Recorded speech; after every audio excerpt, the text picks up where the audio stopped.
saluran tilawah Al-Quran dan kajian Islam. Innal hamdalillah nahmaduhu wa nasta'inuhu wa nastaghfiruh wa na'udzu billahi min shururi anfusina wa min sayyiati a'malina. Man yahdihillahu fala mudilla lahu wa man yudlil fala hadiya lahu. Asyhadu an la ilaha illallah wahdahu la syarika lahu wa asyhadu anna Muhammadan abduhu wa rasuluh.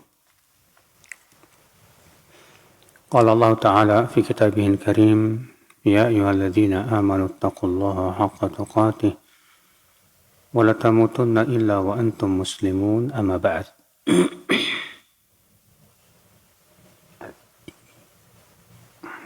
Saudaraku seiman, ibu-ibu sekalian, kita melanjutkan kajian kita yang tadinya biasanya sore hari, kita pindahkan ke pagi hari.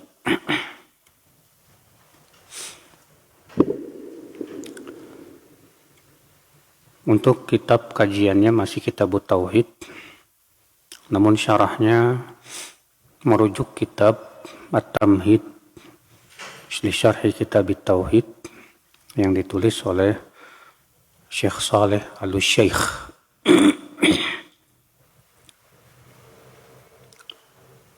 Kita masuk ke bab yang kedua, bab Fadli Tauhid wa ma yukaffiru minadz dzunub. Bab keutamaan tauhid dan bahwa tauhid itu menggugurkan dosa-dosa.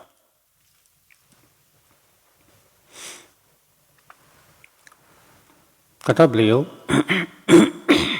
hadzal bab yashmalu at-tauhid bi anwa'ihi tsalatsah. Bab ini mencakup semua jenis tauhid yang tiga, yaitu tauhid rububiyah, tauhid uluhiyah, dan tauhid asma dan sifat.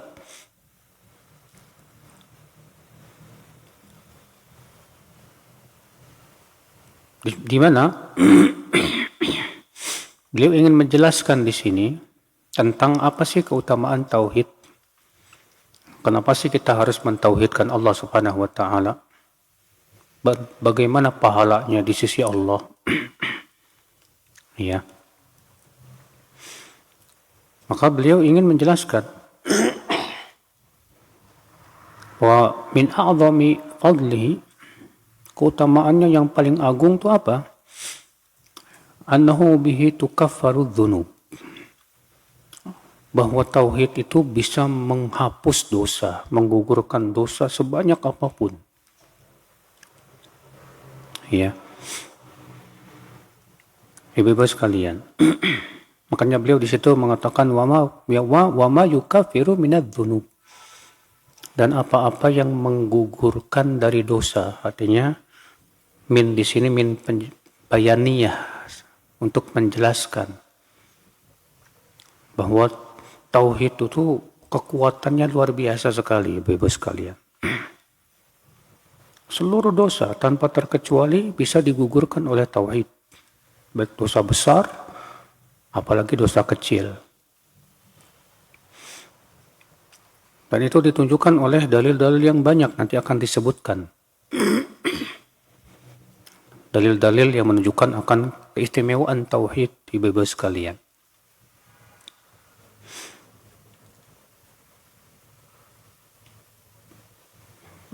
Kemudian, ibu-ibu sekalian, penulis buku membawakan ayat yang dalil yang pertama yang menunjukkan akan keutamaan tauhid. Itu Allah berfirman dalam surat Al-An'am ayat 82. A'udzubillahi minasyaitonirrajim. Alladzina amanu wa lam yalbisu imanahum bidzulmin ulaika lahumul amnu wa hum muhtadun. Orang-orang yang beriman dan tidak mencampuri keimanan mereka dengan kezaliman, maka bagi mereka apa? Keamanan. Dan mereka mendapatkan hidayah dari Allah Subhanahu wa taala. Di sini Allah Subhanahu wa taala, ibu-ibu sekalian, ya, mengatakan bahwa orang yang beriman dan tidak mencampuri keimanan mereka dengan kezoliman. Apa maksudnya kezoliman dalam ayat ini? Ketika ayat ini turun, ibu-ibu, berat sekali bagi para sahabat. Kenapa kok berat? Karena di situ Allah mengatakan alladzina amanu wa lam yalbisu imanahum bidzulmin. Orang yang beriman dan tidak mencampuri keimanan mereka dengan kezoliman. Zulm di sini bentuknya nakirah. Dalam bentuk apa? Ya, fi siyaq an-nafi. Ya, nakirah dalam bentuk peniadaan. Dan tentunya dalam bahasa Arab, ya mungkin ibu-ibu yang pernah belajar bahasa Arab paham bahwa nakirah, bentuk nakirah, ya, dalam peniadaan itu mempunyai makna umum. Artinya orang-orang yang beriman dan tidak mencampuri iman mereka dengan kezuliman apapun, mereka mendapatkan keamanan. Oh, berarti untuk syarat mendapatkan keamanan itu, ya, berarti keimanan itu tidak boleh dicampuri dengan kezuliman sama sekali. Berat ini. Datang mereka kepada Rasulullah SAW. Lalu mereka berkata, ya Rasulullah, ayyuna lam yadhlim nafsah. Wahai Rasulullah, siapa di antara kami yang tidak pernah menzalimi dirinya, ya Rasulullah? Kalau ternyata syarat untuk mendapatkan keamanan itu tidak pernah berbuat zalim sama sekali, berat sekali. Ya. Ternyata Rasulullah SAW menjelaskan, Bu, apa yang dimaksud dengan zalim dalam ayat ini. Apa kata Rasulullah SAW? Ya, zalim yang dimaksud di sini adalah syirik. Apa kalian tidak mendengar firman Allah, inna syirka la dzulmun azim. Sesungguhnya kesyirikan itu kezaliman yang besar, kata Allah Subhanahu wa taala. Ya. Ibu-ibu sekalian. Maka ini menunjukkan, ibu-ibu, bahwa kalau keimanan kita tidak dicampuri dengan kesyirikan, pada waktu itu kita mendapatkan keamanan. Keamanan yang seperti apa? Keamanan itu ada bertingkat-tingkat, ibu-ibu sekalian. Ada aman yang sempurna. Ada yang aman tapi tidak sempurna. Kok bisa? Aman yang sempurna seperti apa, ibu-ibu sekalian? Aman yang sempurna itu dia tidak diadab. Itu namanya aman yang sempurna. Ada lagi aman yang tidak sempurna, yaitu aman dari kekal dalam api neraka. Tetap aman. Kenapa? Sebab dia tidak akan kekal di neraka dan nanti ujung-ujungnya bakalan dimasukkan ke dalam surga. Terus apa yang menentukannya? Kapan seseorang itu bisa mendapatkan keamanan yang sempurna, ibu-ibu? Tentu ibu-ibu sekalian, untuk mendapatkan keamanan yang sempurna itu, ya, diharuskan tauhidnya pun sempurna. Pertanyaannya, ibu-ibu, kapan disebut tauhidnya sempurna, ibu-ibu sekalian? Disebut tauhidnya sempurna apabila dia meninggalkan 3 perkara. Ya, seseorang disebut tauhidnya sempurna apabila dia meninggalkan 3 perkara. Apa saja? Yang pertama, yaitu kesyirikan, ya, dengan segala macam-macamnya, baik syirik kecil apalagi syirik besar. Maka ibu-ibu sekalian, seseorang yang meninggalkan semua kesyirikan, baik syirik ya besar, apalagi syirik kecil, ya terlebih syirik kecil juga dia tinggalkan semuanya. Masya Allah. Itu berarti tauhidnya sempurna, ibu-ibu sekalian. Yang kedua, meninggalkan kebid'ahan. Yang ketiga, meninggalkan dosa-dosa besar. Siapa yang dia tinggalkan 3 perkara ini, maka berarti tauhidnya sempurna, ibu-ibu sekalian. Iya. Nah, ini yang mendapatkan keamanan yang sempurna. Bahkan bisa masuk surga tanpa hisab dan adab. Nanti akan disebutkan, ya babnya tersendiri, ibu-ibu sekalian. Nah, tapi kalau misalnya tidak sempurna, contoh yang tidak sempurna kayak gimana, Bu? Misalnya masih jatuh kepada syirik kecil. Kalau syirik besar memang syarat itu harus tinggalkan. Sebab syirik besar itu bisa mengeluarkan pelakunya dari Islam. Kalau syirik kecil tidak mengeluarkan pelakunya dari Islam. Syirik kecil contohnya apa, Bu? Syirik riya, ya. Masih suka riya, pengen dipuji orang. Ya, kalau ibadah update status, ya, ujub juga termasuk syirik kecil itu.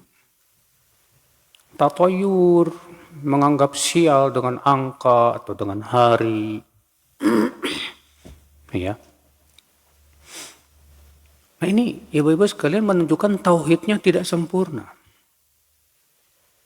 Demikian pula orang yang jatuh kepada kebid'ahan, terutama bid'ah i'tiqadiyah. Demikian pula orang yang jatuh kepada dosa-dosa besar, itu tauhidnya tidak sempurna. Maka orang yang tauhidnya tidak sempurna seperti ini, Ibu, terancam masuk neraka.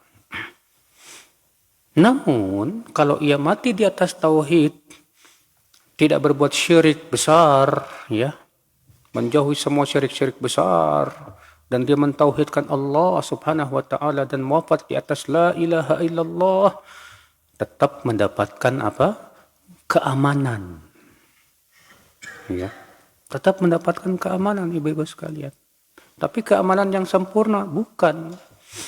Keamanan yang tidak sempurna, yaitu aman dari kekal dalam api neraka. Kecuali kalau dia mendapatkan syafaat Rasulullah SAW. Atau misalnya dia mendapatkan ampunan dari Allah Subhanahu wa Ta'ala. Ya. Ibu-ibu sekalian. Syekh Shalih Fauzan dalam kitab Al-Mulakhas Al-Fiqhi, Al-Mulakhas Syarah Kitab Tauhid, menyebutkan faidah-faidah dari ayat ini.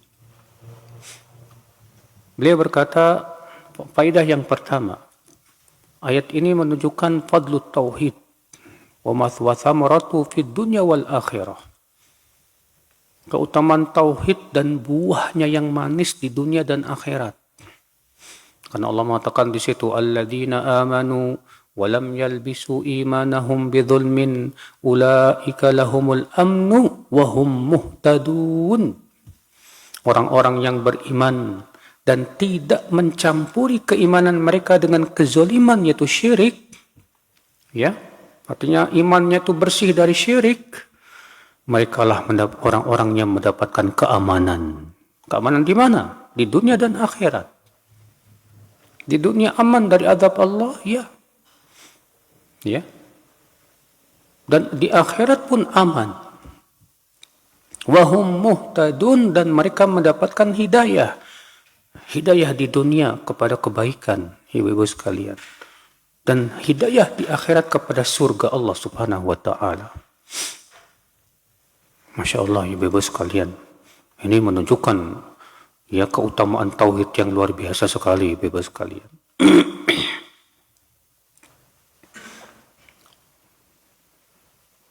Ibu-ibu sekalian.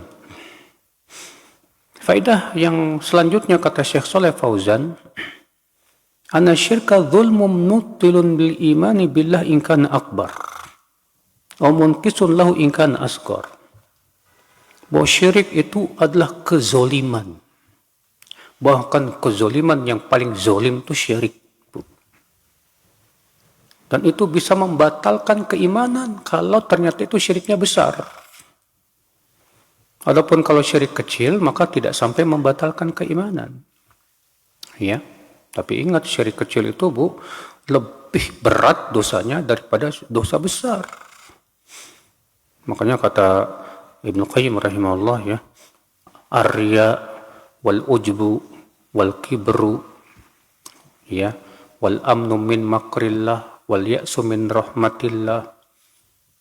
Riya, ujub, sombong, merasa aman dari makar Allah, berputus asa dari rahmat Allah, itu semua kata beliau lebih berat dosanya daripada zina, makan riba, dan dosa-dosa besar yang dilakukan oleh badan. Ya. Itu menunjukkan mengerikan sekali, Bapak sekalian. Maka hati-hati, ya. Setiap kita wajib introspeksi diri. Ada nggak nih di dalam hati kita kesombongan? Ada tidak di hati kita ujub? Ada nggak di hati kita merasa putus asa dari rahmat Allah? Atau merasa aman dari makar Allah subhanahu wa ta'ala? Itu dosa-dosa besar itu, Ibu-ibu sekalian. Ya, tapi tidak sampai ya mengeluarkan pelakunya dari Islam, tidak membatalkan keimanan, tapi itu mengurangi keimanan. Faedah selanjutnya kata Syekh Shalih Fauzan dalam kitab Al-Mulakhas, anna syirka la yukfar, bahwa syirik itu tidak akan dimaafkan oleh Allah, yaitu syirik besar. Maksudnya kalau ada orang yang meninggal di atas kesyirikan, nggak bakal dimaafkan sama Allah subhanahu wa ta'ala. Kenapa sih Allah tidak memaafkan kesyirikan, ibu-ibu? Pernah kita jelaskan. Karena kesyirikan itu hakikatnya penghinaan yang besar untuk Allah subhanahu wa ta'ala. Karena hakikat syirik itu apa sih, ibu? Syirik itu artinya taswiyatu ghairillah billah. Menyamakan selain Allah dengan Allah. Selain Allah apa? Makhluk. Makhluk diciptakan oleh Allah. Malaikat makhluk, para nabi makhluk, orang soleh makhluk. Apalagi patung-patung yang tidak bisa memberikan manfaat dan mudarat sama sekali. Ya. Matahari, bulan, bintang, semua makhluk. Semua makhluk ini ya berusaha mencari jalan menuju Allah subhanahu wa ta'ala. Takut kepada Allah subhanahu wa ta'ala. Bagaimana makhluk yang lemah disamakan dengan Allah? Allah ini penghinaan. Coba aja ibu-ibu kalau disamain sama anjing mau nggak? Kalau ada orang bilang ke ibu, kamu kayak anjing. Kira-kira ibu marah nggak, Bu? Marah. Masa saya disamain sama anjing? Kurang ajar. Padahal kita sama-sama makhluk, Bu. Anjing makhluk, kita makhluk loh. Ibu-ibu kira-kira mau nggak disamain sama monyet, Bu? Ada orang bilang, kamu kayak monyet. Tersinggung kita, Bu. Kurang ajar, dia menghina saya. Saya disebut kayak anjing, kayak monyet, kayak babi. Padahal anjing, monyet, babi, makhluk. Kita juga makhluk. Tapi kenapa kita tersinggung, disamakan dengan itu semua? Karena manusia lebih mulia dari ya binatang-binatang itu, ibu-ibu sekalian. Manusia lebih mulia. Kita tidak mau disamakan. Bagaimana dengan Allah, pencipta makhluk, pencipta alam semesta, lalu disamakan dengan makhluknya yang lemah? Wallahi ibu-ibu, ini penghinaan, Bu. Makanya Allah tidak akan pernah memaafkan orang yang mati di atas kesyirikan dan tidak mau taubat dari kesyirikan. Tak mau. Allah berfirman, innallaha la yaghfiru an yushraka bih wa yaghfiru ma duna dzalika liman yasha. Sesungguhnya Allah tidak akan pernah mengampuni perbuatan syirik. Dan Allah masih mengampuni yang lebih rendah dari kesyirikan. Maka dari itu hati-hati. Ya, syirik ini ngeri. Faedah selanjutnya kata Syekh Shalih Fauzan dalam kitab Al-Mulakhas, ya. Anna syirka yusabbibul khawfa fid dunya wal akhirah. Bahwa syirik itu, Bu, menyebabkan ketakutan di dunia dan akhirat. Di dunia, orang yang berbuat syirik itu nggak aman dari azab Allah, Bu. Lihat bagaimana kaumnya Nabi Nuh yang Allah ceritakan dalam Al-Quranul Karim. Kenapa Allah mengadab kaumnya Nabi Nuh dengan banjir bandang yang luar biasa dahsyat itu, Bu? Apa sebabnya mereka diadab oleh Allah? Ternyata karena mereka berbuat syirik, Bu. Mereka menyembah 5 patung yang dinamai dengan nama orang soleh. Wad, Suwa, Yaghuth, Ya'uq, dan Nasr. Yang Allah kisahkan itu dalam surat Nuh. Allah membinasakan kaum Ad. Kenapa Allah hancurkan kaum Ad, Bu? Ternyata akibat kesyirikan. Kaumnya Thamud, kaumnya Nabi Saleh, dihancurkan oleh Allah dengan suara yang memekakkan telinga. Sampai mati mereka bergelimpangan, ibu-ibu sekalian. Kenapa? Akibat syirik. Makanya semua, ya, malapetaka yang dahsyat yang menimpa itu akibat kesyirikan, ibu-ibu sekalian. Makanya orang yang berbuat syirik tak aman dia. Mereka mengira dengan berbuat syirik mereka akan terhindar dari mara bahaya. Justru itu sebab datangnya mara bahaya. Ya, mereka yang bikin sesajen di lautan sana atau sesajen di gunung-gunung mengira sesajen ini bisa menolak adab Allah. Ya, justru sesajen yang itu jelas kesyirikan malah mendatangkan ya azab Allah Subhanahu wa taala. Karena laut itu siapa yang menciptakannya? Allah. Laut itu hanya tunduk kepada penciptanya, yaitu Allah. Gunung itu siapa yang menciptakannya? Allah. Maka gunung pun hanya tunduk kepada penciptanya, ibu-ibu sekalian. Bukan kepada sesajen. Sesajen tidak bisa menolak bala. Nah ini ibu-ibu sekalian, justru kesyirikan itu ya sebab utama munculnya berbagai macam adab Allah, malapetaka, musibah yang akan datang. Berbeda dengan tauhid dan keimanan, Bu. Tauhid dan keimanan itu membuka pintu-pintu barokah. Ya. Allah berfirman, "Walau anna ahlal qura amanu wattaqau lafatahna 'alaihim barakatim minas sama'i wal ard. Walakin kadzabu fa akhadnahum bima kanu yaksibun." Kalaulah penduduk negeri itu beriman dan bertakwa. Beriman yaitu tidak berbuat syirik tentunya, Bu. Beriman kepada Allah saja. Ya, dengan mengesahkan Allah dalam ibadah. Dan bertakwa. Kami akan bukakan kepada mereka apa kata Allah yang dibukakan? Barakatim minas sama'i wal ard. Keberkahan dari langit dan bumi. Walakin kadzabu, akan tetapi mereka mendustakan ayat-ayat Allah. Fa'akhadnahum bima kanu yaksibun, maka kami pun siksa mereka disebabkan perbuatan-perbuatan mereka itu. Nah ini ibu-ibu sekalian. Kemudian ya, penulis buku Al-Muallif yaitu Syekh Muhammad bin Abdul Wahhab At-Tamimi rahimahullah membawakan hadis Ubadah ibn Samit radhiyallahu anhu qala Rasulullah sallallahu alaihi wasallam, man syahida an la ilaha illallah wahdahu la syarika lah wa anna Muhammadan abduhu wa rasuluh wa anna Isa abdullahi wa rasuluh wa kalimatuhu alqaha ila Maryam wa ruhum min wal jannata haqqun wan nar haqqun adkhalahu Allahul jannah ala ma kana minal amal. Akhrajah. Dari Ubadah ibn Samit, seorang sahabat yang mulia, ia berkata Rasulullah sallallahu alaihi wasallam bersabda, Siapa yang bersyahadat, bersaksi. Syahadat itu apa sih, Bu? Bersaksi. Ya.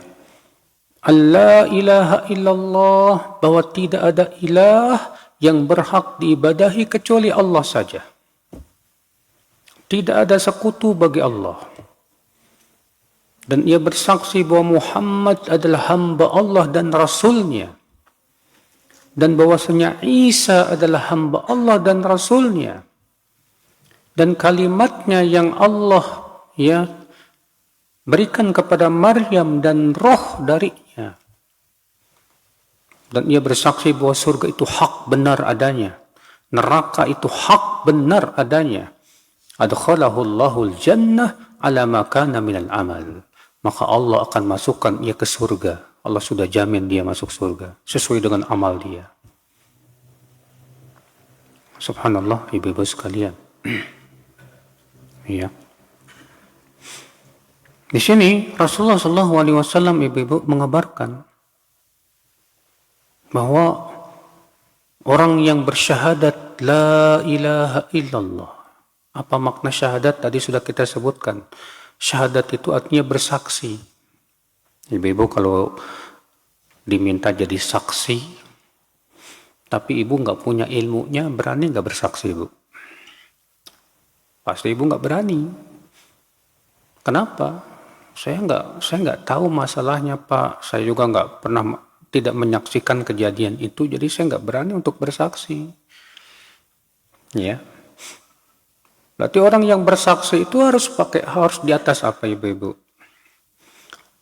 Orang yang bersaksi itu harus di atas keilmuan tentang apa yang ia saksikan. Mutlak itu.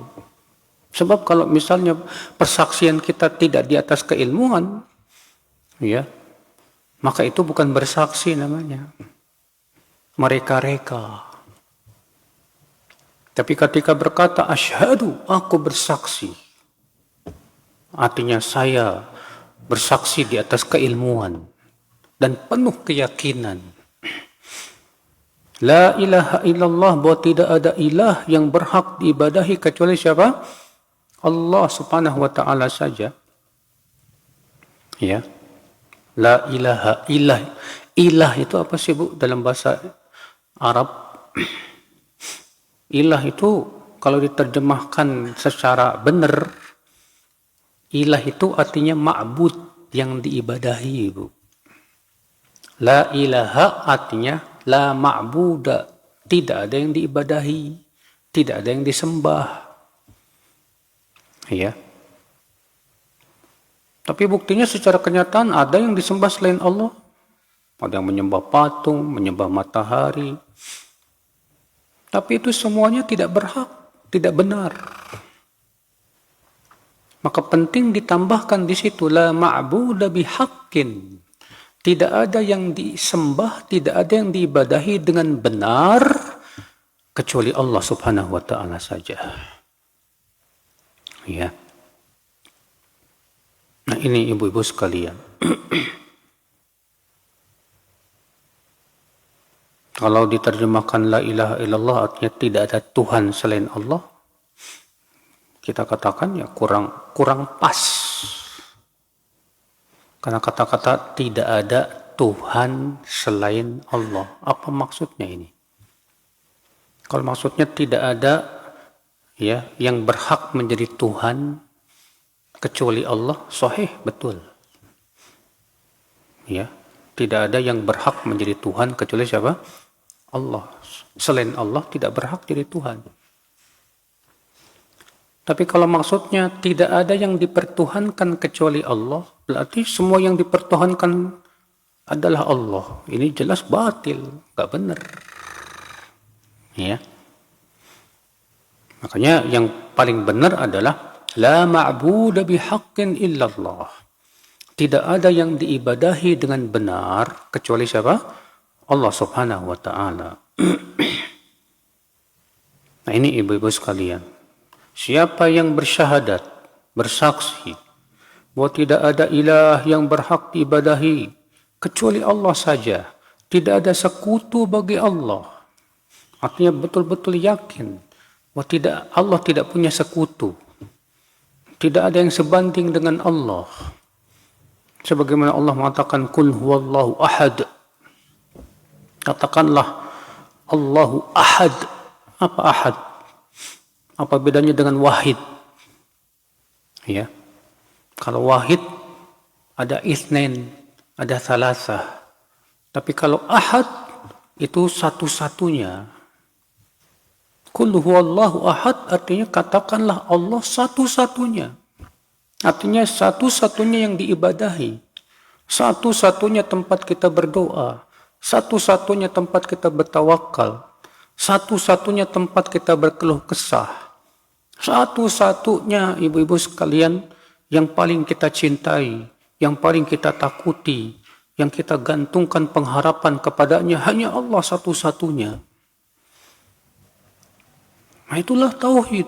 Allah jadikan Allah satu-satunya dalam hidup kita, ibu-ibu sekalian. Itulah makna la ilaha illallah. Ya, Allahus Samad. Allah As-Samad. As-Samad itu artinya apa, Bu? Alladzi yasmudu ilaihi jami'ul khalaiq.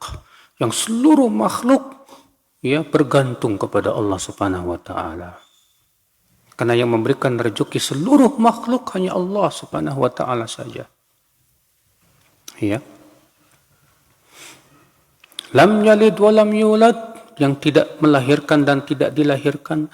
Walam yakul lahu kufuwan ahad, dan tidak ada yang sebanding dengan Allah Subhanahu wa taala. Ada yang sebanding dengan Allah? Kalau kita yakin tidak ada, berarti kita sudah telah mentauhidkan Allah Subhanahu wa taala. Ya.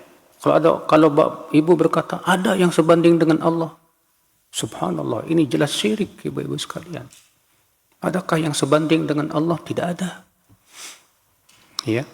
Adakah yang bisa menciptakan langit dan bumi? Hanya Allah. Adakah yang bisa memberikan manfaat dan mudarat kecuali Allah? Ya, selain Allah tidak ada. Adakah yang bisa memberikan rezeki selain Allah? Tidak ada. Ya.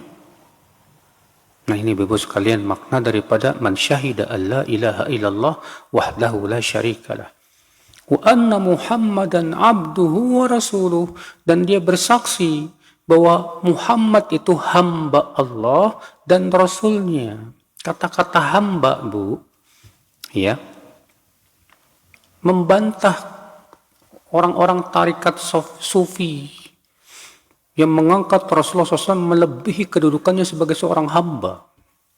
Menyifati Rasulullah SAW dengan sifat-sifat yang hanya layak untuk Allah saja. Ya. Seperti orang-orang tasawuf itu, Bu. Mereka dalam qasidah burdahnya mengatakan begini. Inna min judika dunya wa dharratiha wa min ulumika ilmu lauhi wal qalami. Di antara kedermawananmu, hai Rasulullah, dunia dan seisinya. Dan di antara ilmumu, hai Rasulullah, ilmu lauhul mahfud dan qalam. Subhanallah. Rasulullah disifati, Rasulullah tahu apa yang ada dalam lauhul mahfud. Ya. Padahal yang ada dalam mahfud itu ilmu gaib yang tidak ada yang mengetahuinya kecuali Allah Subhanahu wa taala saja. Ya. Lihat, orang-orang tasawuf itu, Bu, mengangkat Rasulullah melebihi kedudukannya beliau sebagai seorang hamba. Menyifati Rasulullah SAW dengan sifat-sifat ketuhanan, yang itu hanya milik Allah Subhanahu wa ta'ala. Di masyarakat ada namanya sholawat nariyah, Bu. Ya, siapa ya di antara ibu yang hafal sholawat nariyah itu? Usolli wa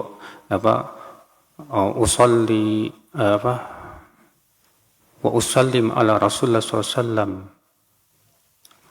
alladhi tanhallu bihil uqadu wa tanfariju bihil kurabu wa tuqda bihil hawaiju wa tunalu bihil raghaibu. Aku mengucapkan salawat dan salam kepada Rasulullah SAW yang dengan Rasulullah terputus semua ikatan-ikatan.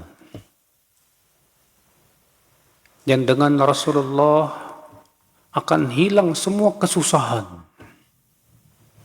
Yang dengan Rasulullah akan terpenuhi semua kebutuhan. Yang dengan Rasulullah akan tercapai semua keinginan. Ini salawat nariyah itu, Bu, salawat kamilah ini nggak ada dalilnya sama sekali dari Rasulullah SAW. Itu murni dibuat-buat orang-orang belakangan, Bu. Ya, dibuat-buat itu. Dan isinya pun juga berbau syirik. Dengan Rasulullah akan terpenuhi semua kebutuhan. Seakan-akan dia punya keyakinan Rasulullah SAW bisa memenuhi kebutuhan kita semuanya. Ya, Rasulullah SAW bisa menolak mudarat dari kita, padahal Allah berfirman dalam surat Al-A'raf apa? Qul la amliku li nafsi naf'an wa la darran illa ma syaa Allah. Katakanlah, aku tidak memiliki untuk diriku manfaat, tidak pula mudarat, kecuali dengan apa yang Allah kehendaki.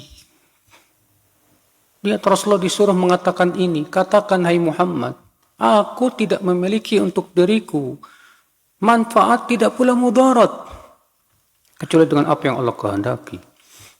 Walau kuntu a'lamul ghaib lastaktsartu minal khair wa ma massani su. Kalaulah aku tahu yang gaib, niscaya aku akan memperbanyak kebaikan dan tidak menimpaku keburukan. Subhanallah. Disuruh mengucapkan itu oleh Allah. Maka penting nih, wa anna Muhammadan abduhu wa rasuluhu, dan bersaksi bahwa Muhammad adalah hamba Allah. Hamba Allah, kata-kata hamba Allah ini untuk menolak sikap gulu berlebihan kepada Rasulullah SAW.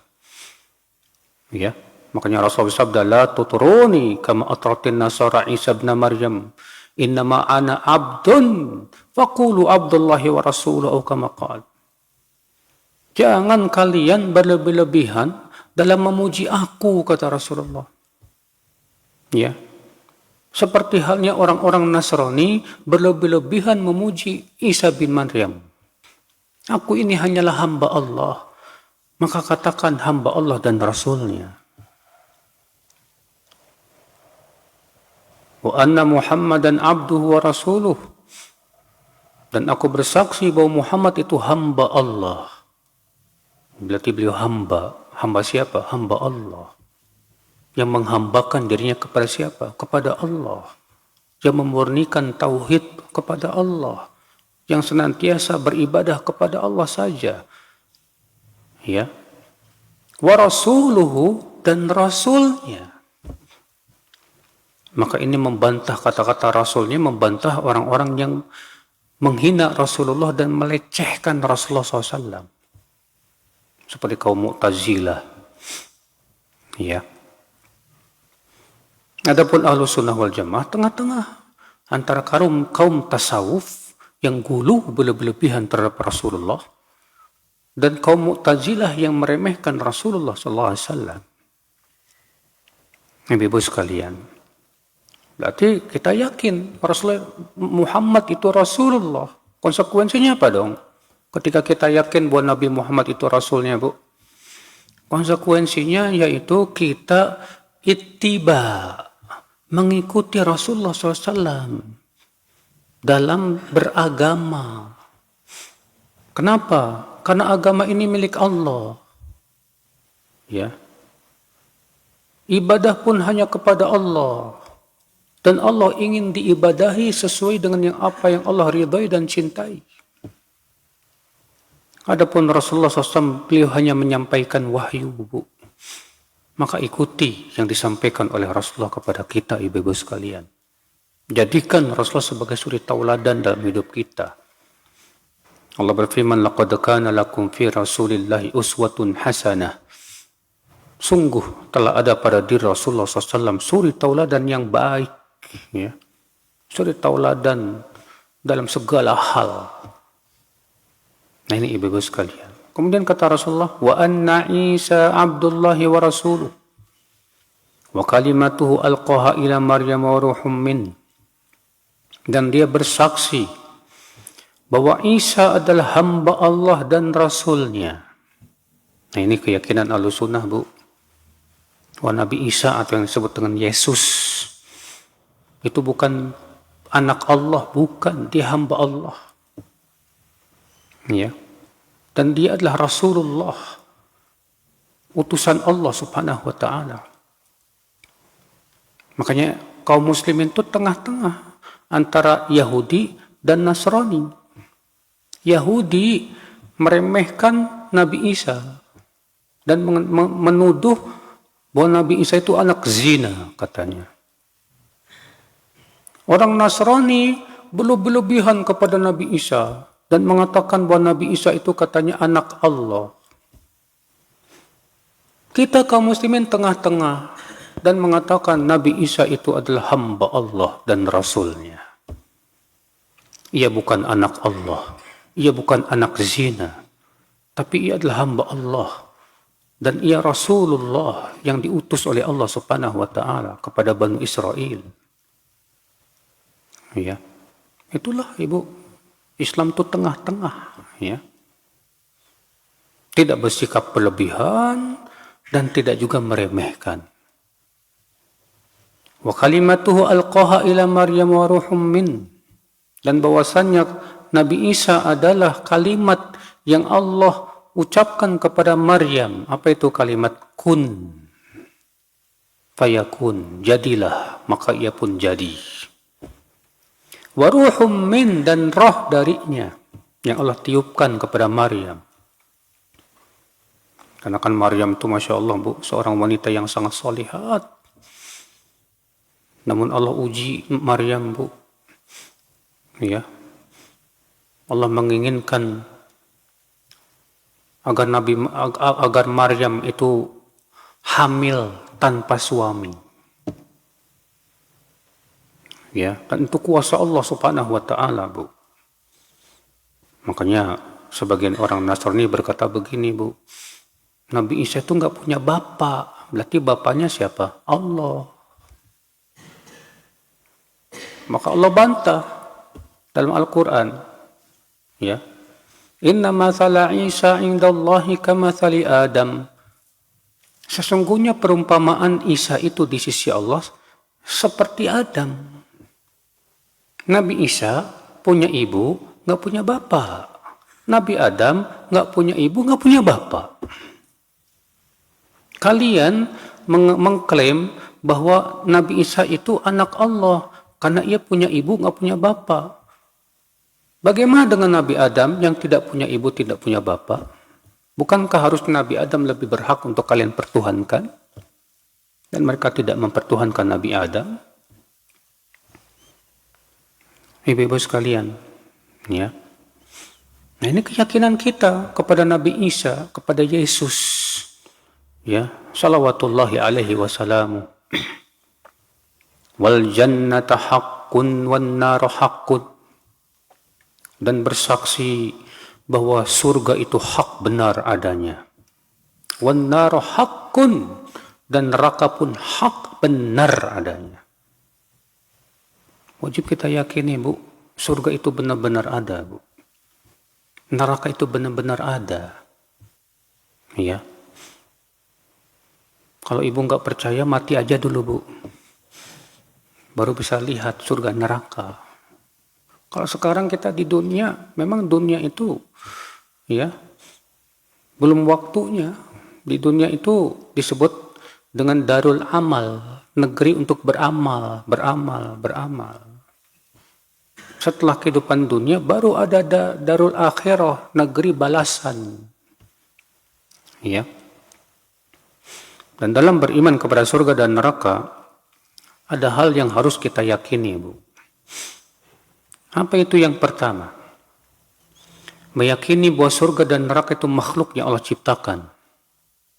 Allah yang menciptakan surga dan neraka. Surga Allah ciptakan untuk orang-orang yang beriman dan beramal saleh.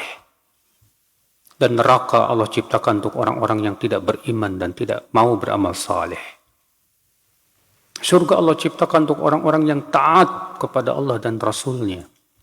Dan neraka Allah ciptakan untuk orang yang memaksiati Allah dan Rasul-Nya. Surga itu adalah karunia Allah dan rahmat-Nya. Sedangkan neraka itu adalah keadilan Allah subhanahu wa ta'ala.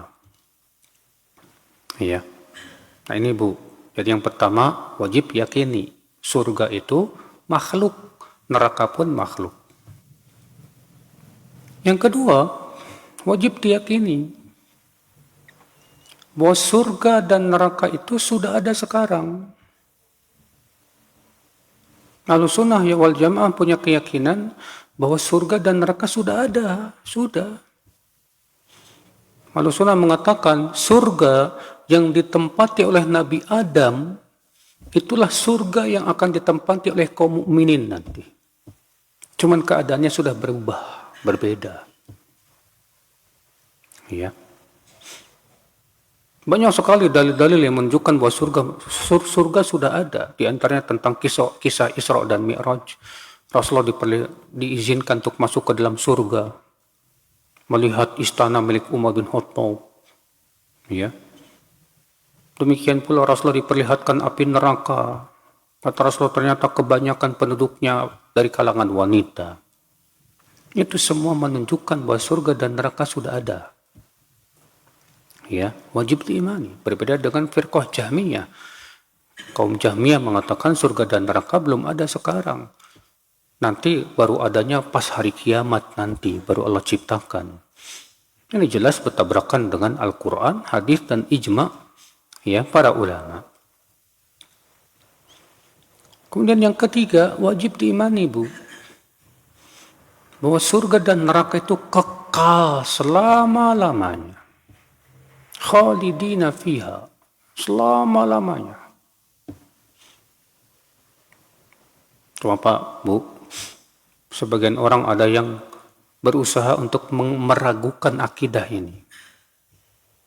Mereka berkata begini, sama tidak kekekalan surga dan neraka dengan kekalnya Allah? Kata mereka gitu. Sama tidak kekalnya surga dan neraka dengan kekalnya Allah? Kalau sama, berarti surga dan neraka saingan Allah dong. Kalau tidak sama, berarti kekal surga dan neraka kelak nanti akan hancur. Kita katakan pertanyaan kamu itu pertanyaan yang sesat. Kenapa? Karena Allah yang mengekalkan. Dan Allah Maha Kuasa atas segala sesuatu. Tidak perlu ditanya sama apa enggak dengan kekekalan Allah. Allah yang mengekalkan. Ya. Dan itu menunjukkan justru akan kekuasaan Allah. Menjadikan sesuatu kekal dan tak akan pernah hancur. Ya. Ibu-ibu sekalian. Makanya surga itu kekal. Neraka pun kekal. Tidak dibatasi dengan 1 tahun, 2 tahun, 3 tahun, 1000 tahun, ya 1 miliar tahun, 1 triliun tahun. Tidak, tapi selama-lamanya abadal abidin. Masya Allah, ibu sekalian. Ini wajib kita imani itu, ibu sekalian. Dan beriman kepada surga dan neraka itu manfaatnya luar biasa, Bu. Ya. Ketika kita beriman kepada surga Allah, itulah yang membuat kita semangat ya untuk beramal soleh.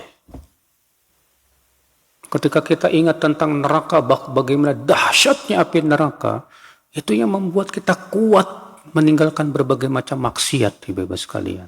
Takut kita untuk masuk neraka. Ya. Nah, kata Rasulullah SAW, siapa yang bersaksi juga bahwa surga itu hak benar adanya. Dan neraka itu hak benar adanya. Adkhalahul jannah ala ma kana minal amal. Maka Allah akan masukkan ia ke surga sesuai dengan amalnya. Ya. Karena surga itu bertingkat-tingkat, Bu. Tingkatan surga itu disesuaikan dengan tingkatan amal dan iman. Semakin tinggi iman dan amalnya, semakin tinggi derajatnya di surga di sisi Allah Subhanahu wa ta'ala. Semakin berkurang juga. Nah Nah, ini ibu-ibu sekalian. Baik ibu-ibu, dari hadis ini kita ambil faidah kata Syekh Shalih Fauzan dalam kitab Al-Mulakhas. Hadis ini ma yustafadu min hadis, dari hadis ini kita ambil faidah. Yang pertama, fadlut tauhid wa anna Allah yukaffiru bihi dzunub. Hadis ini menunjukkan keistimewaan tauhid dan bahwasanya tauhid itu menggugurkan dosa, Bu, sebanyak apapun. Sebanyak apapun. Sebagaimana dalam riwayat Tirmidzi, Allah Ta'ala berfirman dalam hadis qudsi, Ya ibna Adam, innaka law ataitani biqurabil ardi khataya, thumma laqitani la tusyrik bi syai'a, la ataituka biqurabihal maghfirah. Wahai anak Adam, kalau kamu datang kepadaku membawa dosa sepenuh bumi, lalu kamu mati bertemu denganku dalam keadaan kamu tidak mempersekutukan aku dengan apapun, maka aku datang kepada kamu untuk membawa ampunan sepenuh bumi juga. Allahu Akbar. Cuma syaratnya tadi, mati di atas tauhid dan tidak mempersekutukan Allah dengan apapun, ibu-ibu sekalian. Faedah yang kedua, kata Syekh Shalih Fauzan, si'atu fadlillah wa ihsani subhanahu wa ta'ala. Nah, di sini menunjukkan betapa luasnya karunia Allah, Bu. Luas karunia Allah subhanahu wa ta'ala. Hanya kita mentauhidkan Allah saja, menjauhkan kesyirikan, Allah janjikan untuk kita surga yang kenikmatannya luar biasa, ibu-ibu sekalian. Makanya Allah nanti pada hari kiamat, Bu, akan berfirman kepada penduduk api neraka yang paling ringan siksanya. Ibu tahu tidak penduduk api neraka yang paling ringan siksanya tuh bagaimana?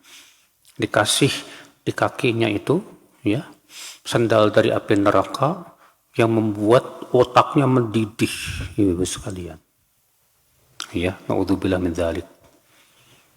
Allah akan berfirman kepada orang yang paling ringan siksanya.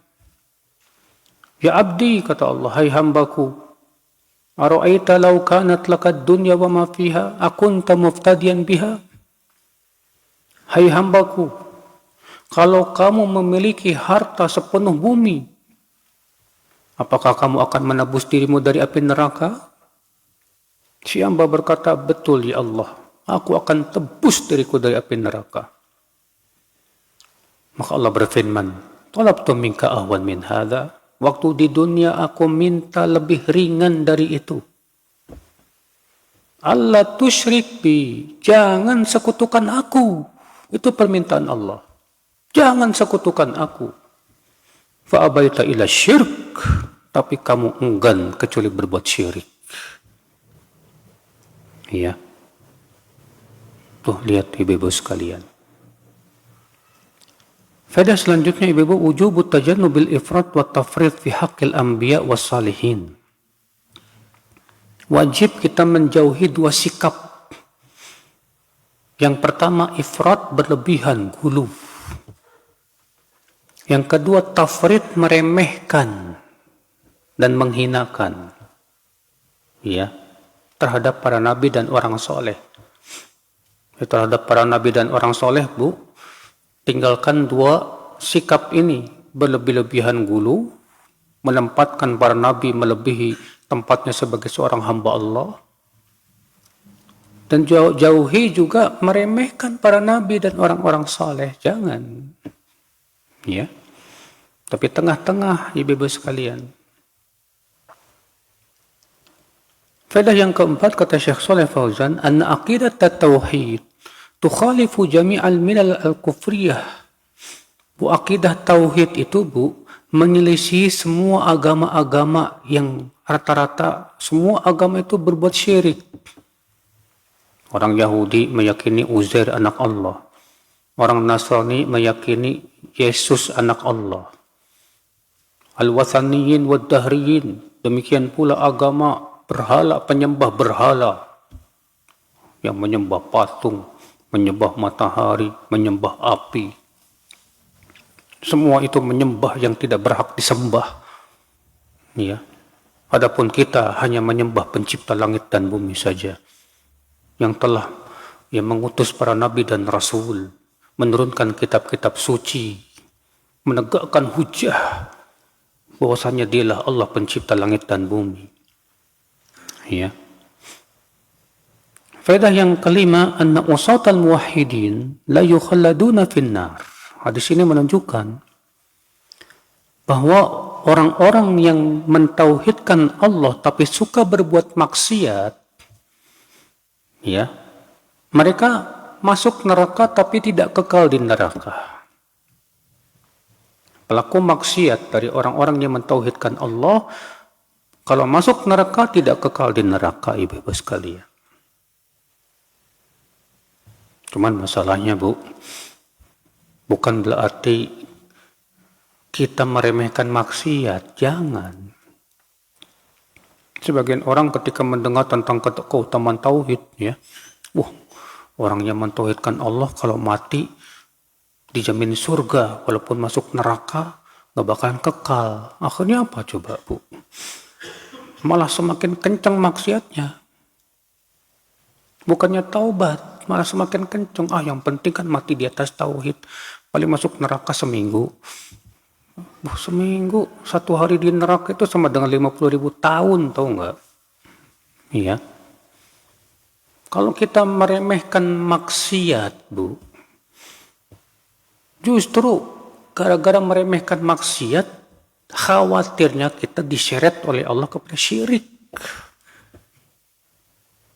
Kata para ulama, al-ma'asi dihlizul kufur. Maksiat itu corong menuju kekafiran. Ya. Orang yang bergelimang dengan maksiat, lama-lama apa coba, Bu? Lama-lama enggak suka kepada orang yang mentauhidkan Allah, Bu. Lama-lama enggak suka kepada ketaatan, benci dia enggak suka. Ketidaksukaannya dia kepada ketaatan saja sudah cukup membatalkan amal dia. Allah berfirman, "Dzalika bi annahum karihu ma anzalallah fa ahbata a'malahum." Yang demikian itu dikarenakan mereka benci kepada apa yang Allah turunkan, maka Allah batalkan amal-amal mereka itu. Banyak pelaku maksiat nggak suka sama orang yang berbuat ketaatan.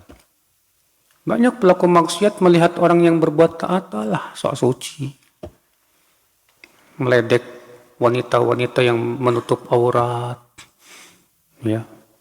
Meledek orang-orang yang berusaha untuk ittiba sunnah Rasulullah sallallahu alaihi wasallam. Akibat apa? Yaitu akibat mereka sudah bergelimang dengan maksiat, terbiasa dengan menyelisihi perintah Rasul sallallahu alaihi wasallam. Makanya Allah mengancam orang yang menyelisih perintah Rasul itu, Bu. Allah berfirman, "Falyahdharil ladzina yukhalifuna an amrih an tusibahum fitnah aw yusibahum adzabun alim." Hendaklah waspada orang-orang yang menyelisihi perintah Rasul itu untuk ditimpa fitnah. Yang maksudnya fitnah di situ syirik atau kekufuran. Autusibahum adzabun alim, atau ditimpa adab yang pedih. Ya. Ayusibahum adzabun alim. Ternyata orang yang berbuat maksiat itu diberikan pilihan sama Allah dua. Kamu yang berbuat maksiat, yang menyelisihi perintah Rasul, silahkan pilih dua. Antara kamu ditimpa fitnah, yaitu kesyirikan, atau ditimpa adab yang pedih. Dua-duanya pahit. Ya. Berarti pilihan kita cuma satu, yaitu menaati Allah dan Rasulnya, Ibu. Kan itulah jalan keselamatan, Bu, di dunia dan akhirat. Ya. Demikian, Ibu, saya kira cukup dulu sampai di sini kajian kita. Kita buka tanya jawab.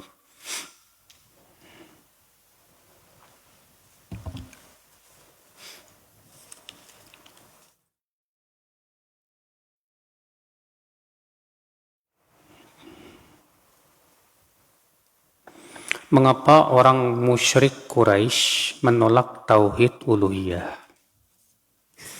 Mereka menolak tauhid uluhiyah, Bu, Karena anggapan bahwa tauhid itu hanya rububiyah. Ya. Yang kedua, karena mereka beralasan dengan nenek moyang mereka. Nenek moyang mereka itu kan berbuat syirik dan mereka menyembah selain Allah. Makanya orang-orang musyrikin Quraisy berkata, "Inna wajadna aba'ana ala ummah wa inna ala atharihim muqtadun." Kami mendapatkan nenek-nenek moyang kami di atas sebuah keyakinan. Dan kami lebih mengikuti keyakinan nenek moyang kami. Nah ini dia sebabnya. Kenapa orang musyrikin Quraisy itu tidak mengikuti Allah dan Rasulnya. Lebih mengagungkan nenek moyang. Lebih mengagungkan agama bapak-bapak mereka. Ya. Padahal sebetulnya orang musyrikin Quraisy tahu. Mereka itu sebetulnya salah. Mereka yakin sebetulnya Rasulullah itu di atas kebenaran. Seyakin-yakinnya. Cuma ya tadi, ngeyel. Ya. Orang musyrikin Quraisy itu paham loh makna la ilaha illallah. Makanya ketika mereka disuruh mengucapkan la ilaha illallah, apa kata orang musyrikin Quraisy, Bu? Aja'alal alihata ilaha wahida? Inna hadza la syai'un ujab. Apakah Muhammad hendak menjadikan sesembahan yang banyak itu jadi satu sesembahan saja? Ini aneh sekali, kata mereka. Subhanallah, itu menunjukkan orang musyrikin itu paham makna la ilaha illallah. Itu menjadikan Allah satu-satunya sesembahan yang disembah, yang diibadahi. Tapi mereka tidak mau.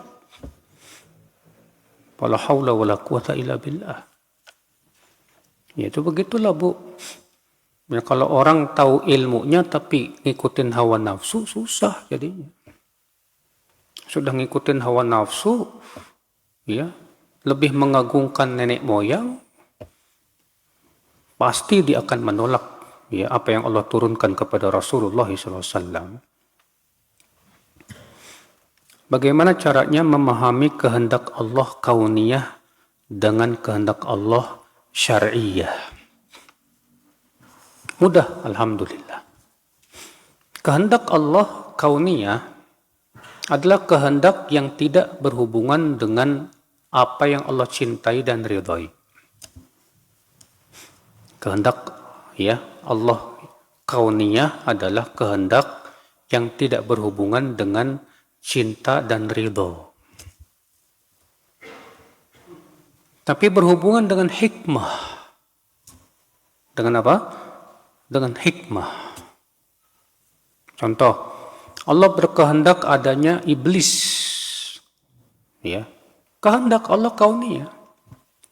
Kenapa? Karena ada hikmah yang Allah inginkan. Apa itu hikmahnya? Menguji para hamba-hambanya. Allah menghendaki adanya babi.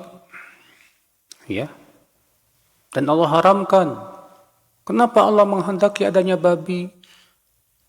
Itu kehendak kauniyah. Kenapa? Berhubungan dengan hikmah. Ada hikmah yang Allah inginkan dari penciptaan babi.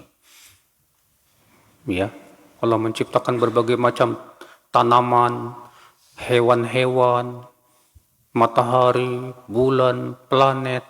Tak lepas dari hikmah. Ada tujuan yang Allah inginkan. Ya.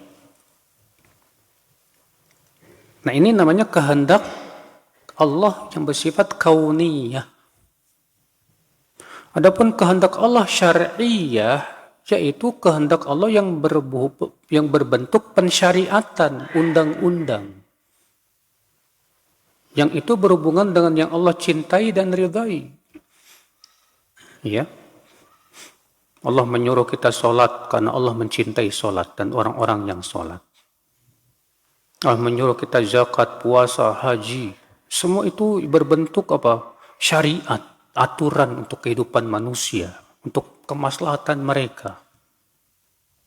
Ya. Nah, kehendak Allah kauniyah pasti terjadi. Sedangkan kehendak Allah syar'iyah ya terkadang tidak terjadi. Contoh, Allah berkehendak untuk ditaati secara kehendak syariah. Tapi ternyata ada manusia yang tidak mau taat. Itu kehendak yang bersifat syariah, dininya. Nah ini ibu-ibu sekalian. Menjelas Bu, kita itu diperintahkan oleh Allah untuk beramal dan memikirkan amal, dan tidak diperintahkan untuk memikirkan takdir. Ya, kita tidak diperintahkan untuk memikirkan takdir, Bu. Kita hanya diperintahkan untuk mengimani takdir. Dan kita diperintahkan, disuruh oleh Allah untuk apa? Beramal soleh. Beramal. I'malu, kata Rasulullah. Beramal kalian. Fakullun muyassarun lima khuliqalah. Setiap kalian dimudahkan untuk apa Allah ciptakan dia. Kalau Allah ciptakan dia untuk surga, Allah mudahkan dia menuju amalan surga. Sebaliknya kalau Allah ciptakan dia untuk neraka, Allah mudahkan dia menuju amalan penduduk neraka. Setiap kita introspeksi diri, selama ini kita dimudahkannya kemana? Kalau selama ini kok kita dimudahkan kepada maksiat, segera taubat, segera minta ampun kepada Allah Subhanahu wa taala. Ingat, manusia pun diberikan oleh Allah kemampuan, ya. Apakah tanda atau ciri-ciri Allah mencintai dan meridai sebuah rumah tangga, Ustadz? Ciri rumah tangga yang diridhoi oleh Allah adalah dijadikan suami dan istri ini di atas ketaatan, di atas keimanan, saling membantu untuk menaati Allah Subhanahu wa taala, Bu. Bagaimana disebut dalam hadis, rahimallahu mra'an, ya, istayqadha minal lail fa shalla wa ayqadha ahlah fa illam tastayqidh rasya fi wajhihal ma. Semoga Allah merahmati, kata Rasulullah, seorang suami yang bangun di waktu malam, lalu ia sholat tahajud, lalu ia bangunkan istrinya buat sholat. Ya, kalau istrinya tidak mau bangun, dicipratkan ke wajahnya air. Wa rahimallahu mra'atan istayqadat minal lail. Dan semoga Allah merahmati seorang istri, seorang wanita yang bangun malam. Fa shallat, lalu ia sholat malam. Wa aiqadat ahlaha, lalu kemudian dia bangunkan suaminya. Mas, bangun mas, sholat. Fa illam yastayqidh, kalau suami yang enggak mau bangun, rasyat fi wajhihil ma, dia cipratkan ke wajahnya air.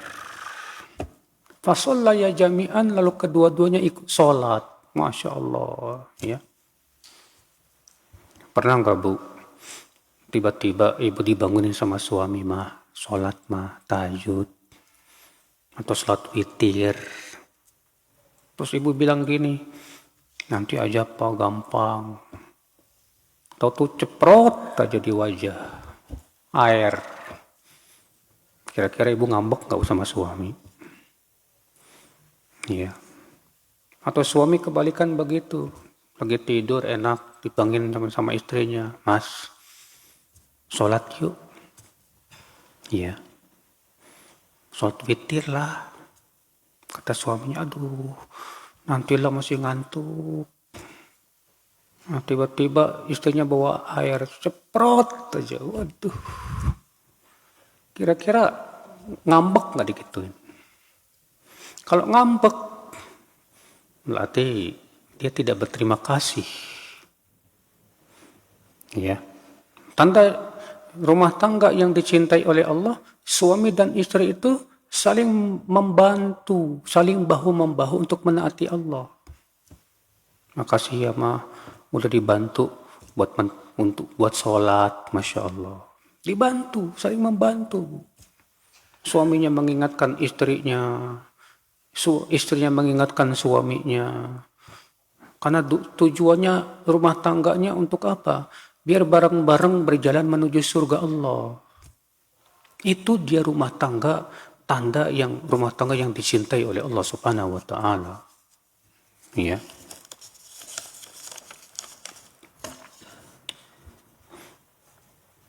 Saya baru saja diceraikan oleh suami saya 2 hari yang lalu, Ustadz.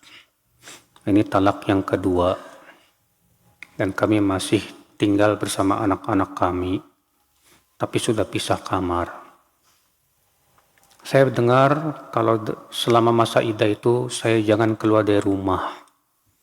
Apa saya tetap harus melayani kebutuhan makan dan minum mantan suami dan masih boleh terlihat aurat, Ustadz?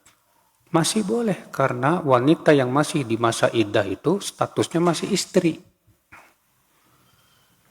Wanita yang masih iddah di masa iddah itu statusnya masih istri. Ya. Maka dari itu ibu berbuat baiklah sama suami. Ya, kenapa suami sampai mentalak ibu? Jangan sampai pertanyaan ini malah pembenaran buat ibu nih. Yang ternyata ibunya maksiat sama suami, gak mau dengar sama suami. Ya. Insya Allah saya tidak ingin rujuk lagi dengan mantan suami. Rujuk itu bukan hak ibu. Rujuk itu hak suami. Kalau suami bilang, saya rujuk mah, udah rujuk, selesai. Walaupun ibu berkata, gak mau, tetap sah rujuknya. Karena talak dan rujuk itu dalam syariat Islam diserahkan kepada suami, bukan kepada istri. Ingat lu. Ya. Nah, kita lihat masalahnya, ya, kita tidak tahu ini. Kenapa suaminya sampai mentalak istrinya? Ada permasalahan apa ini? Siapa yang salah? Kita nggak tahu. Kalau ternyata istrinya yang salah, gara-gara istrinya nusyuz, maksiat sama suami, waduh, dosa besar itu. Ya.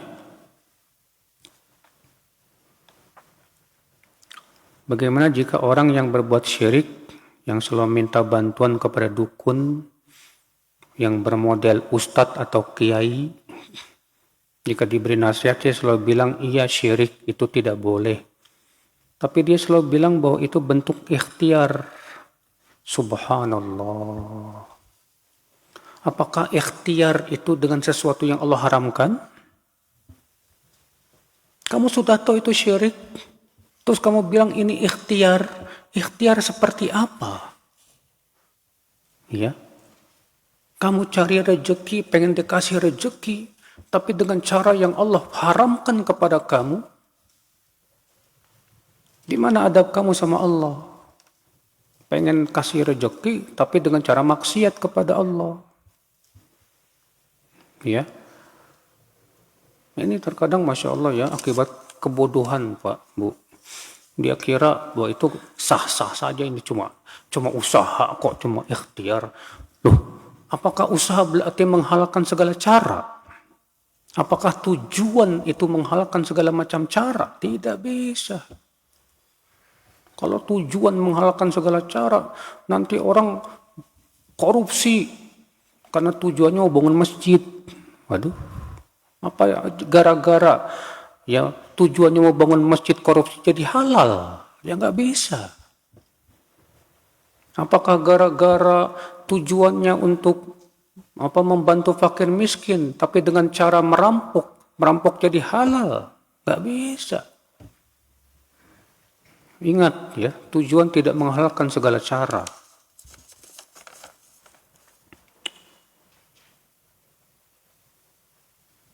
Bagaimana menghadapi suami yang rajin ke masjid, rajin kajian, rajin menuntut ilmu, rajin baca buku, anak banyak tapi tidak semangat nuntut, tidak semangat nuntut anaknya belajar. Tidak semangat simak hafalan anak, tidak semangat beberes rumah, tidak semangat kerjanya, kurang, tidak pintar cari duit, terima takdir Allah saja, padahal anaknya banyak. Apakah istri berdosa jika jadi cerewet dan bermuka masam? Saat siang hari tidak mendekati istrinya dengan kalimat-kalimat yang baik dan menenangkan, tapi mendekati saat malam hari saja. Ini lagi curcol nih, Bu. Alhamdulillah suaminya masih rajin ke masjid, rajin ke kajian, menuntut ilmu, rajin baca buku. Ya, adapun kekurangannya, Bu, pertama doakan. Ya Allah, berikan kepada suami saya untuk mengamalkan ilmunya. Ya. Jarang loh, Bu, punya suami kayak ibu nih, rajin ke masjid, rajin kajian, rajin menuntut ilmu, rajin baca buku. Hanya karena ada kekurangan-kekurangan ibu jadi kesal sama dia. Gimana kalau ternyata ibu dikasih sama Allah suami yang gak mau sholat? Banyak perempuan-perempuan yang ngeluh suaminya gak mau sholat. Banyak perempuan-perempuan yang ngeluh suaminya melarang dia kajian. Banyak perempuan-perempuan yang mengeluh suaminya suka minum minuman arak, berjudi dan yang lainnya. Ternyata Allah masih diberikan kepada kamu suami yang taat. Cuma ada kekurangan saja, ya, nggak pintar cari duit, ya. Maka tentu ibu bersyukurlah, lihat kepada yang lebih parah keadaannya dari ibu. Jangan melihat kepada yang lebih enak keadaannya dari ibu. Kalau dia nggak pintar cari duit, ajari. Mas, kamu kan pemimpin rumah tangga. Kewajiban kamu mencari nafkah. Anak kita banyak, Mas. Ya. Terkadang suami sudah cari duit, cuma masalahnya istrinya nggak qanaah. Itu yang jadi masalah terkadang. Ya. Suaminya udah cari duit, tapi istrinya pengen yang lebih. Pengen punya mobil, pengen punya kulkas yang gede, pengen punya motor, pengen punya ini dan itu. Akhirnya selalu merasa kurang aja. Udah gitu gaulnya sama orang kaya. Wah, kalah sudah. Iya. Akhirnya ngelihatnya kepada yang lebih enak. Ya. Selalu melihat kepada yang lebih senang. Kalau ibu sudah seperti itu pemikirannya, Bu, dipastikan ibu tidak akan pernah bersyukur atas nikmat Allah Subhanahu wa taala. Iya. Makanya ada seorang ulama salaf berkata, saya lupa namanya, dulu aku gaulnya sama orang kaya. Tapi ketika aku bergaul sama orang kaya, kok aku galau terus ya? Aku ngelihat dia ternyata kendaraannya lebih mewah dari kendaraan saya. Dia ternyata minyak wanginya lebih mahal dari minyak wangi saya. Ya, akhirnya aku galau terus. Ketika aku bergaul dengan orang miskin, ternyata aku lebih tenang hatiku, kata dia. Itu ibu. Jadi ibu, pandai-pandailah bersyukur kepada Allah. Dikasih suami yang soleh, alhamdulillah. Adapun kekurangan-kekurangan dia, ya, coba kita berusaha untuk memberikan masukan-masukan yang bermanfaat. Ya. Nah itu, Bu. Karena memang, Bu, di antara cara setan untuk merusak rumah tangga itu apa, Bu? Yaitu dijadikan seorang istri fokus memikirkan kekurangan suami. Dan suami pun fokus memikirkan kekurangan istri. Ketika kita fokus memikirkan kekurangan, lama-lama rasa cinta jadi redup. Lama-lama sikap kita jadi jelek. Kenapa? Karena itu. Kita fokusnya mikirin kekurangan dia aja. Subhanallah, ibu sekalian. Ketika Rasulullah melihat kebanyakan di neraka itu wanita, berarti kita berkumpul di padang mahsyar itu Itu para wanita yang Rasulullah lihat itu siapa ya Ustadz? Bu, bagi Allah mudah untuk memperlihatkan kepada Rasulullah SAW tentang api neraka, ya, dan penduduk-penduduknya. Mudah bagi Rasulullah, bagi Allah. Rasulullah aja diperlihatkan, uridat alayal umam, aku diperlihatkan umat-umat pada hari kiamat.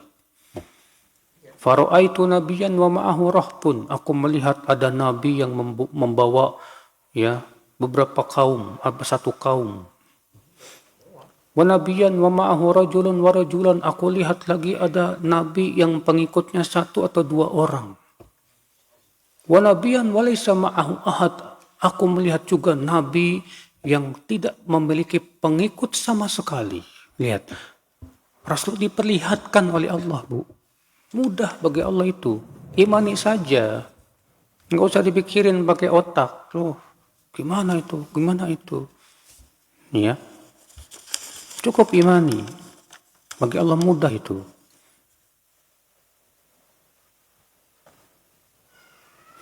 Kita menceritakan pengalaman pribadi kepada seseorang untuk berbagi pengalaman. Supaya kita sama-sama menjadi lebih baik untuk mengikuti ajaran yang sesuai Al-Quran dan Sunnah dan untuk lebih meningkatkan ibadah dan keimanan kami. Fungsinya mengajak dalam kebaikan. Apakah ini termasuk riya? Menceritakan tentang pengalaman ya, yang isinya banyak faidah-faidah yang bisa dipetik, boleh, nggak apa-apa. Dahulu Ka'ab bin Malik menceritakan tentang pengalamannya. Pernah beliau tidak ikut sebuah perang. Ya. Itu ceritanya panjang sekali, Bu. Dan para ulama mengambil dari kisah tersebut banyak faidah-faidah. Jadi kalau kita menceritakan pengalaman pribadi kepada teman kita, tujuannya memang untuk memetik faidah. Ya, selama itu tidak membongkar aib diri sendiri ya, tidak. Ya, maka boleh. Apakah termasuk riya? Kalau riya ya tergantung hati. Hati kita waktu itu berharap pujian apa enggak. Kalau enggak berharap pujian dari dia, cuma sebatas tujuannya untuk mengambil hikmahnya, enggak apa-apa, enggak masalah, bukan riya seperti itu ya.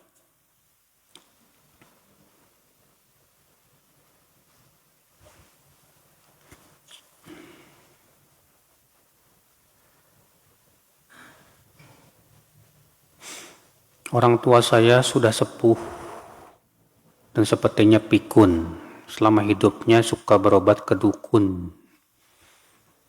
Jika ada barang hilang, perginya ke sana ke dukun. Sudah kami sampaikan itu tidak boleh, tapi sampai sekarang masih saja percaya sama dukun. Padahal beliau rajin sholat dan ibadah sunnah. Apakah tidak ada kemungkinan mendapatkan hidayah, Ustadz? Mengingat beliau sudah pikum ya Ustadz, jangan pernah putus asa, terus usahakan, ingatkan, ya. Mudah-mudahan Allah berikan taubat kepada dia, sehingga dia mau bertaubat kepada Allah Subhanahu Wa Taala. Terus ingatkan, ya. Bacakan hadis-hadis tentang haramnya mendatangi dukun. Karena bisa jadi si ibu tadi meyakini itu bukan dukun, tapi itu kiai. Ya, yang punya karomah.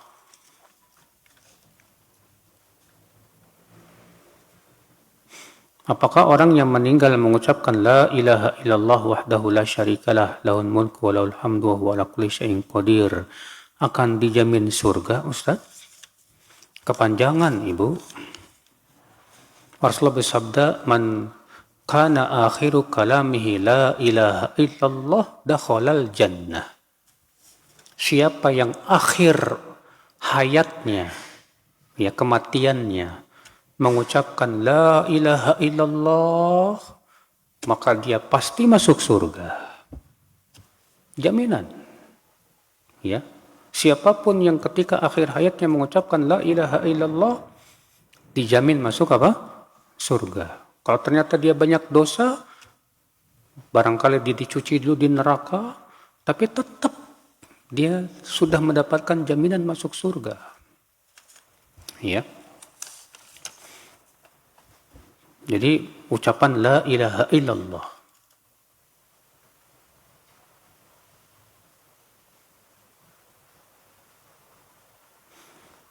ikut menjualkan barang kepada pihak, kepada orang.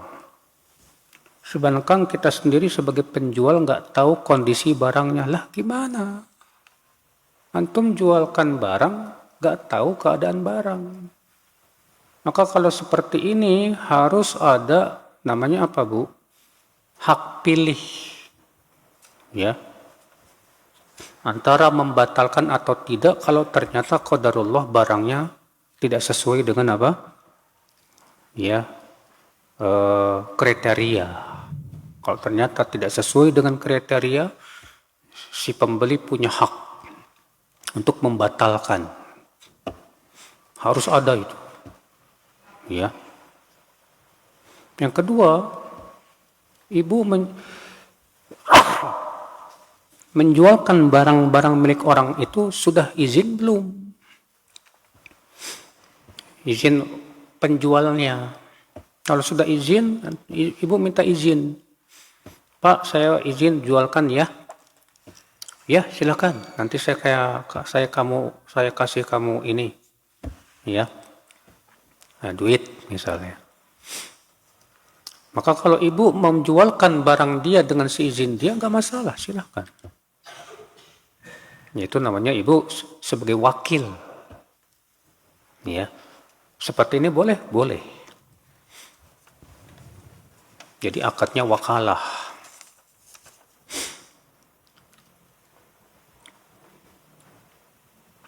Jika orang tua meninggal di atas kesyirikan, Ustadz, apakah amal jariah anak akan sampai ke orang tuanya? Tidak.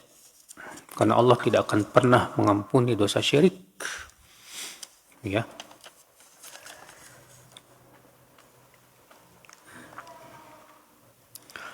Apakah seseorang sudah ditakdirkan oleh Allah bahwa dia akan masuk neraka atau surga? Iya. Tapi masalahnya tahu dari mana ibu sudah takdirkan ke surga atau ke neraka? Makanya para sahabat bertanya kepada Rasulullah, "Hai Rasulullah, kalau kita sudah ditentukan surga atau neraka, buat apa kita beramal, hai Rasulullah?" Kata Rasulullah, "I'malu fa kullun muyassarun lima khuliqa." Beramal kalian. Beramal. Ingat, Bu, kalau kita sungguh-sungguh mencari surga, Allah tidak mungkin menzalimi kita. Ya.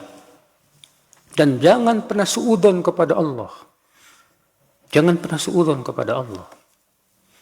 Kewajiban kita beramal, bersungguh-sungguh mencari surga Allah.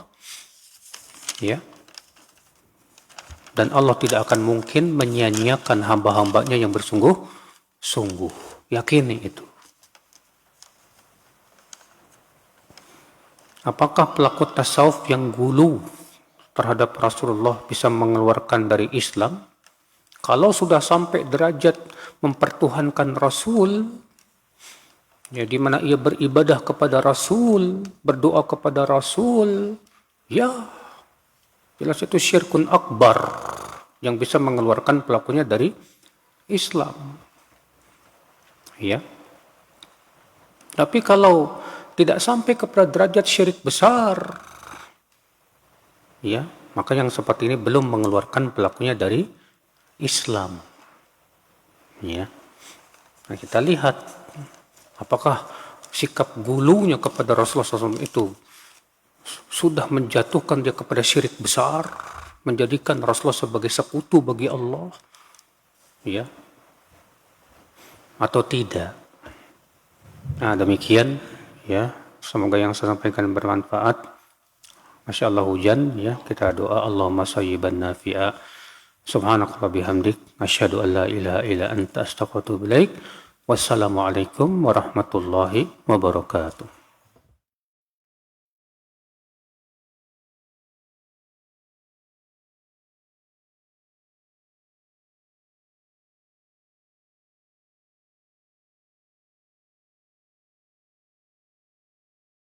Alhamdulillah.